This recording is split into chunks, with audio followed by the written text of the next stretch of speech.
les interrogations autour du processus de Nairobi. Parler d'un retour sur le processus de Nairobi voudrait sous-entendre qu'il y a eu un départ, et ce n'est pas le cas. On a plutôt privilégié le processus de Luanda. Pourquoi? Parce qu'il s'agissait de la question de la présence des forces armées rwandaises sur le territoire national congolais et sur l'urgence justement de rétablir l'intégrité territoriale de la République démocratique du Congo.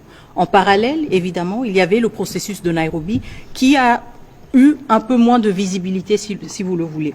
Ce qui est important, c'est que maintenant, le président Uhuru Kenyatta est à nouveau mobilisé et en échange direct avec le président Tshisekedi, mais aussi avec le président Lorenzo. Pourquoi? Parce que la question des groupes armés locaux et des passerelles, si vous voulez, entre le combat armé et la vie civile est de plus en plus importante pour la République démocratique du Congo et que nous voulons mettre l'emphase là-dessus. En même temps, c'est aussi une manière de clarifier et de signaler de manière très transparente que le M23 a une occasion, une opportunité et une voie d'issue de ce combat militaire, de ce combat armé. Donc le processus de Nairobi est redynamisé, il est dynamique et il offre justement des perspectives pour les groupes armés congolais actifs dans l'Est de la République démocratique du Congo, et il a évidemment un caractère complémentaire, si vous voulez, à certains aspects du processus de Luanda. Et donc nous nous réjouissons aussi du fait que le président Kenyatta était présent à Luanda, parce que ça nous montre aussi que ces deux présidents, le président Lorenzo et le président Kenyatta, sont mobilisés et sont prêts à travailler ensemble pour des solutions durables et une fin durable à la crise en République démocratique du Congo.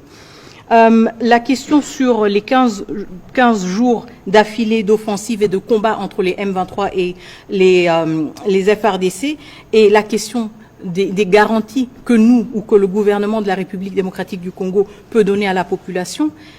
La garantie, c'est que nos FARDC vont continuer à défendre chaque millimètre et chaque mètre de notre territoire, vont continuer justement à barrer le chemin aux forces de défense du Rwanda et vont continuer à défendre l'intégrité territoriale de la République démocratique du Congo.